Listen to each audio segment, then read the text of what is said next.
السلام عليكم ورحمة الله وبركاته. النهاردة مع بعض تطبيق جديد.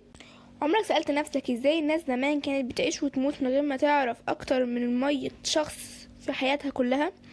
وهل التكنولوجيا والتطبيقات اللي خلتنا نتكلم العالم كله بضغطة الزرار دي قربتنا من بعض ولا زادتنا عزلة ووحدة؟ اهلا بيكم الخبير في تحليل التطبيقات والتكنولوجيا. بشوف يوميا آلاف البرامج اللي بتغير شكل حياتنا، بتوفر وقت ومجهود وبتبني جسور بين القارات.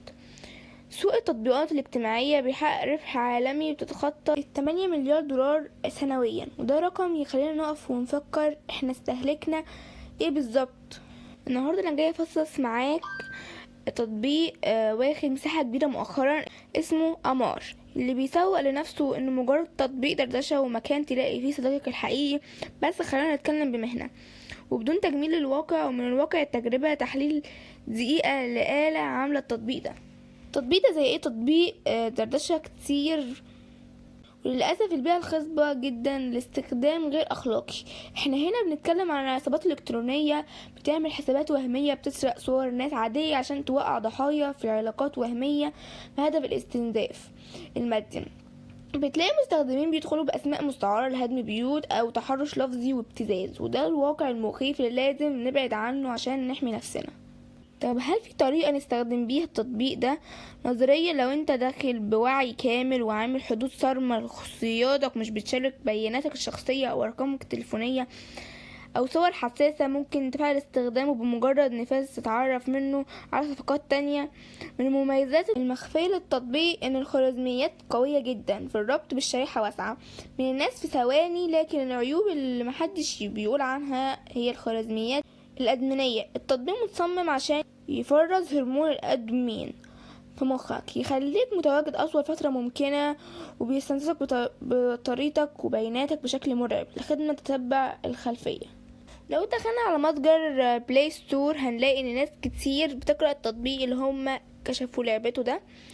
التطبيق اكتر تفاعل هناك، واللي هياخد مئات اللايكات كان مستخدم غصب بيقول التطبيق عبارة عن روبوتات متبرمجة بيبعتولك رسائل، ولما تيجي ترد يطلب منك تشحن وتدفع فلوس، كله نصب في نصب. وده بياخدنا لنقطة في غاية الأهمية: ازاي المطور بيكسب ملايين من التطبيق والمفروض ان التطبيق ده مجانا؟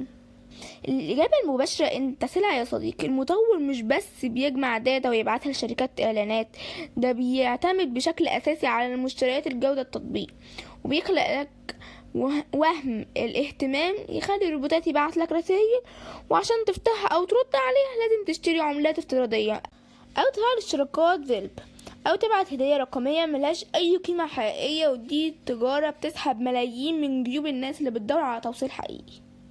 ولو انت فعلا بتدور على بدائيات امنة او ليها هدف واضح، في تطبيقات تانية اساسياتها اوضح عندك، زي تطبيق مثلا بيمبل.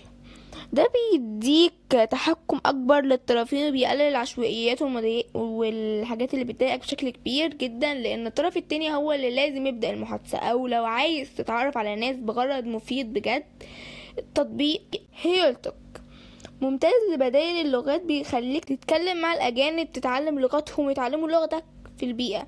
آمنة ومراقبة جدا وكويسة جدا. وفي طبعا تطبيق الأشهر تيندر، بس ده بيعتمد أكتر على شكل الموقع الجغرافي والخوارزميات، بقت تجربة بحتة. نرجع بقى للسؤال اللي سألناه في أول الفيديو، اللي هو عمرك ما سألت نفسك ازاي الناس كانت بتعيش وتموت من غير ما تعرف أكتر من 100 شخص في حياتها كلها؟ الإجابة ببساطة هي إنهم كانوا عايشين بجودة علاقات مش بكمي. علاقات كانوا بيعرفوا من 100 شخص واحد، لكن المعرفة الحقيقية فيها ود وسند في الأزمات، مش آلاف الأصدقاء الوهميين على شاشة موبايل ممكن يختفوا بمجرد ما باقة النت تخلص. اختاروا تطبيقاتكم بذكاء وحافظوا على وقتكم وخصوصياتكم، لأن العالم الحقيقي لسه فيه ناس تستاهل. أشوفكم الفيديو الجاي، سلام.